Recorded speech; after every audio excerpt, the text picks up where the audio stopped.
Hey guys, I am here. I'm going to review our weekly Intro to Anthropology documentary, and I am here representing Group 3, which consists of Amelia Eveland, Aria Flaw, Riley Forshee, Simon Gray, and myself, Noah Frobaum. So we were assigned to the documentary called A Class Divided, and it basically revolved around this experiment that was put on by, it was originally started by this woman named Jane Elliott in 1968, who taught a class of third graders in like this all white Iowa city, like a very small town right in the middle of nowhere, cornfields, all of it, as you can imagine.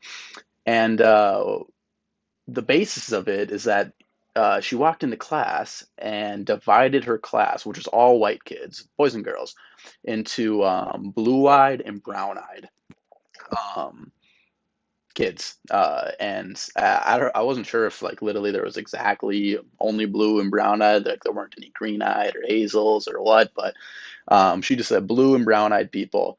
Um, and this was a way to basically divide the class on a physical feature. Um, and it was a relatively even split, I guess. And for that first day, she said that um, the blue-eyed people were like the better, the superior kids in the class. They were smarter, they knew more stuff, and they were just overall better, like wittier, everything that you would expect a superior race to have was assigned with those blue-eyed people. And alongside that, they were also given like better privileges, like 5 more minutes of recess and stuff like that. Um, and throughout the class, they went through a typical class period of like whatever lesson they were working on that day. Um, but the kids with the blue eyes were given like better opportunities to, I don't know, maybe answer like easier questions, or if a brown-eyed person wasn't um, able to answer a question, that they were scrutinized, I guess, a bit by not only teacher but by the fellow peers.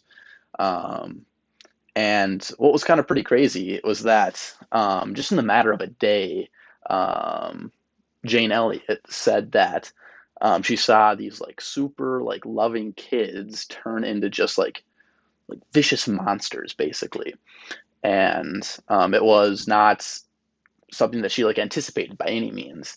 Well, I guess I probably shouldn't say that. She like anticipated it, but she was shocked by the the ability for a third grader to just switch like that, just based off the color of their peers' eyes.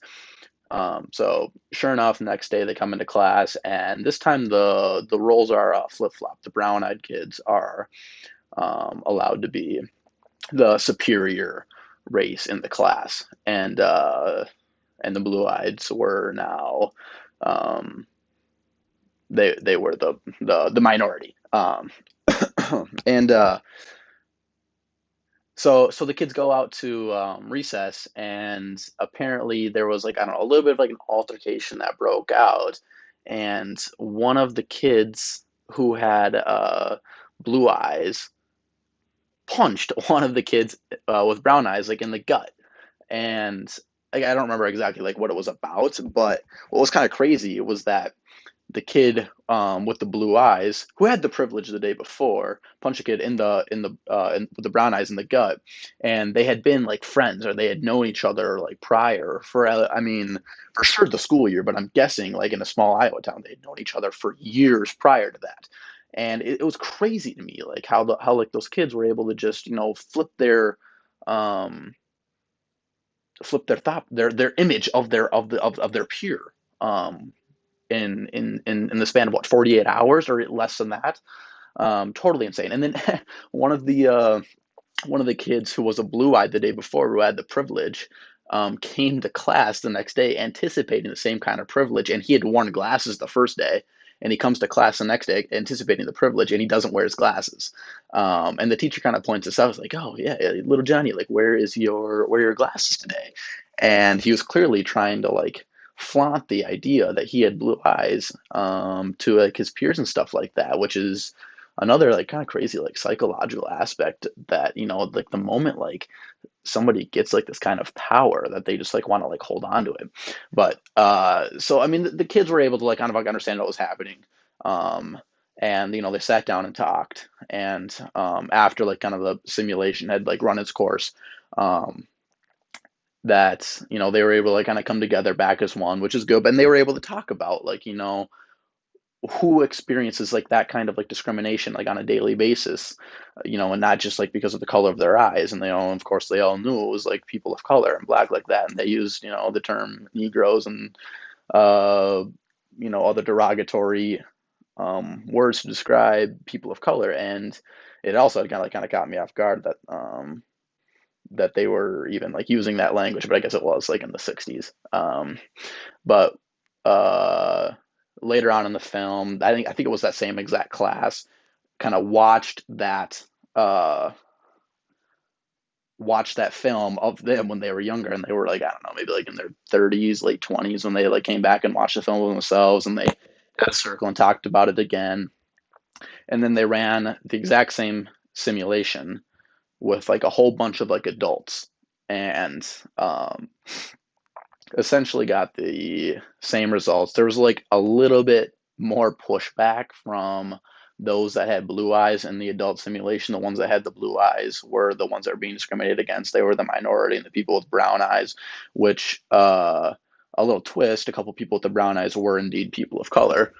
And it was, I feel like you can kind of tell that a couple of those people of color with the brown eyes that in the simulation were given like power, or the privileged ones, um, the way that they like kind of talked to the people with blue eyes, it was almost like they were trying to give them a little taste of their own medicine. Like they were trying to like give them a taste of what they themselves as a person of color experience on a daily basis.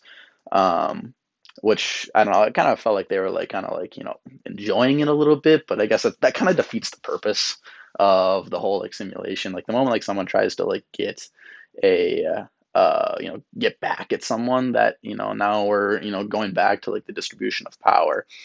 Um, but nonetheless, I mean the simulations ran its course very well in both situations, in the third grade situation and in the adult situation. And it was systematically a very good way to get the point across of segregation, prejudice, and discrimination at not only a young age, but at an adult age too. And it was able to open up the eyes and give others a sense of perspective as to what those who are discriminated against on a daily basis, just like what they go through. So I mean, it was a super good documentary. I enjoyed it. I got word from my group mates that they also enjoyed it as well. And overall, 10 out of 10 would recommend to a friend. Thanks for checking it out. Peace.